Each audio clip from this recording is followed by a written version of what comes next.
Hello all welcome to filmy focus FDFS review of Jack. Tillu and Tillu square సినిమాల తర్వాత Siddhu Jonnalagadda range కానీ అతని స్టార్డమ్ కానీ కంప్లీట్గా మారిపోయాయి.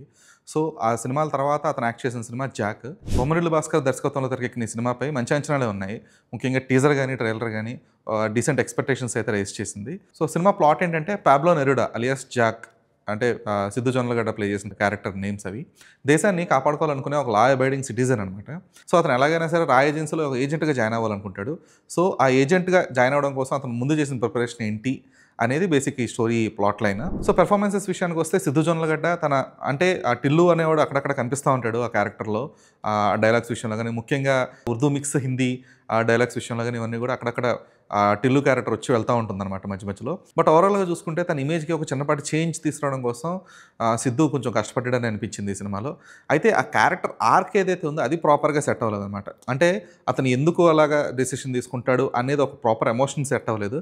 అలాగే అతను డెసిషన్ తీసుకున్న తర్వాత ఆ డెసిషన్ నుంచి అతని ట్రావెల్ ఎలా ఉండింది, అతను ఎలాగే ఒక ఏజెంట్గా మారాలనుకున్నాడు, అందుకోసం ఎలాంటి ట్రైనింగ్ తీసుకున్నాడు, ఇవన్నీ కూడా చాలా సర్కాస్టిక్గా చూపించారనమాట. అందువల్ల ఆ రిలేటబిలిటీ అనేది లేకుండా అయిపోయింది ఆ క్యారెక్టర్కి. అక్కడక్కడ వచ్చి ఆ కామెడీ సీన్స్ వరకు ఎంజాయ్ చేస్తారు తప్ప ఆ క్యారెక్టర్తో ట్రావెల్ అవ్వలేరు జనాలు. వైష్ణవి చైతన్య సినిమాలో అందంగా కనిపించింది. అయితే ఆమె తెలంగాణ యాస మాత్రం చాలా ఫేక్గా ఉంది. సిద్ధు అండ్ వైష్ణవి కాంబినేషన్ అంటే వాళ్ళిద్దరు కెమిస్ట్రీ కూడా డీసెంట్గా ఉంది. అయితే వాళ్ళిద్దరి మధ్య కెమిస్ట్రీ అనేది పండడానికి మెయిన్ కీలకమైన అంశాలు ఏవైతే ఉంటాయో, అంటే ఫర్ ఎగ్జాంపుల్ వాళ్ళు ఎందుకు లవ్లో పడ్డారు, ఎలా లవ్లో పడ్డారు, అసలు వాళ్ళిద్దరి మధ్య బాండింగ్ ఏంటి అనేది ఎక్కడన్నా ప్రాపర్గా ఎస్టాబ్లిష్ చేసి ఉంటే ఇంకాస్త బాగుండేదన్నమాట. ప్రకాష్ రాజ్ ఈ సినిమాలో మనోజ్ అనే రాచీఫ్ క్యారెక్టర్ ప్లే చేశారు. ఆ క్యారెక్టర్కి ఎక్కడా కూడా ఒక ప్రాపర్ కనెక్ట్ అనేది ఉండదన్నమాట ఆడియన్స్కి కానీ లేదంటే స్టోరీకి కానీ. ఎందుకంటే ఆయన ఒక చాలా సీరియస్ రాచీఫ్గా చూపిస్తారు. అట్ ద సేమ్ టైం అదే క్యారెక్టర్తో ఒక రకమైన కామెడీ పండించాలని ట్రై చేస్తారు. అందువల్ల ఆ క్యారెక్టర్కి ఉండాల్సిన సీరియస్నెస్ అనేది ఎక్కడా కూడా ప్రాపర్గా ఎలివేట్ అవ్వలేదు. మోర్ ఆఫ్ ఒక కామెడీ క్యారెక్టర్ అయిపోయింది తప్పితే సినిమాలో చాలా కీ క్యారెక్టర్ అయిన ఆ క్యారెక్టర్ని ఎక్కడ కూడా ప్రాపర్గా ఎస్టాబ్లిష్ కూడా చేయలేదన్నమాట.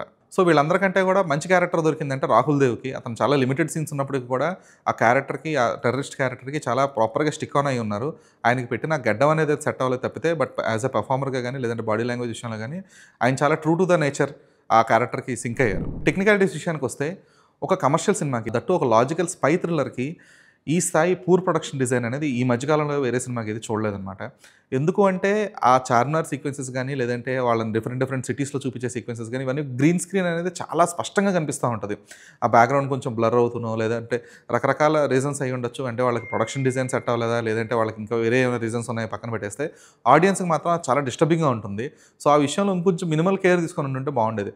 స్పెసిఫిక్గా క్లైమాక్స్లో వచ్చే ఆ ట్రైన్ సీక్వెన్స్ ఏదైతే ఉందో అది మరీ ఏదో కార్టూన్ నెట్వర్క్ సీక్వెన్స్లో అనిపించింది అనమాట. సో అంత బాగాలేనప్పుడు దట్టు ఆ క్వాలిటీ అలా వస్తుంది అనుకున్నప్పుడు ఆ ట్రైన్ షాట్స్ని 2 సార్లు చూపించాల్సిన అవసరం ఏముందనేది దర్శకుడికి తెలియాలి. ఫస్ట్ టైం శామ్సియస్ నేపథ్య సంగీతం అనేది ఎందుకో సరిగ్గా వర్కౌట్ అవ్వలేదు. అంటే అతనికి ఇచ్చిన ఇన్పుట్స్ అలాంటివా లేదంటే అతని సినిమాలో ఉన్న ఎమోషన్ సరిగ్గా అర్థం చేసుకోలేకపోయాడు. ఎందుకంటే అప్పుడే ఒక సీరియస్ టోన్ ఉంటుంది, వెంటనే ఇమీడియట్గా ఒక కామెడీ టోన్ ఉంటుంది ఆ సినిమాకి. ఆ రెండింటి మధ్య అతను ఏమైనా కన్ఫ్యూజ్ అయ్యాడా అనేది మనకు కూడా ఒక చిన్నపాటి కన్ఫ్యూజన్ క్రియేట్ చేస్తుంది. సో ఓవరాల్గా బ్యాక్గ్రౌండ్ స్కోర్ అనేది అయితే సినిమాని ఎక్కడ ఎలివేట్ చేయలేకపోయింది. సినిమాటోగ్రఫీ వర్క్ ఆటోమేటిక్గా ఎలివేట్ అవ్వలేదు. దానికి కారణం ప్రొడక్షన్ డిజైనే. ముందు చెప్పినట్టుగా ఆ గ్రీన్ స్క్రీన్ సీక్వెన్సెస్ కానీ లేదంటే ఆ చిన్నపాటి సీజీ వర్క్ అనేది ఏదైతే ఉందో చాలా పూర్ ఉన్నాయన్నమాట. సో అందువల్ల ఆ సినిమాటోగ్రఫీ వర్క్ అతను ఎంత కష్టపడినా కూడా ఈ డిఐ కారణంగా లేదంటే సిద్ధు జొన్నలగడ్డని కొంచెం బ్రైట్గా అందంగా చూపించడం కోసం తీసుకున్న ప్రత్యేకమైన శ్రద్ధ కారణంగా ఏమైందంటే అతని ఫేస్ బ్రైట్గా ఉంటుంది, చుట్టుపక్కలంతా కూడా కొంచెం అది డార్క్ అయిపోతుంది అనమాట. సో అది డిఐ ఇష్యూ లేదంటే సిజీ ఇష్యూ అనేది తెలియదు కానీ అది కూడా ఒక మైనస్ లాగే మారిందనమాట. సో డైరెక్టర్ భాస్కర్ ఈ సినిమాని ఒక ఫన్ ఫిల్మ్గా తీయాలనుకున్నారు. అంటే హీరో క్యారెక్టర్ కూడా ఏంటంటే చేసే ప్రతి పనిలో ఫన్ ఉండాలి అని చెప్పేసి కోరుకునే ఒక క్యారెక్టర్ అనమాట.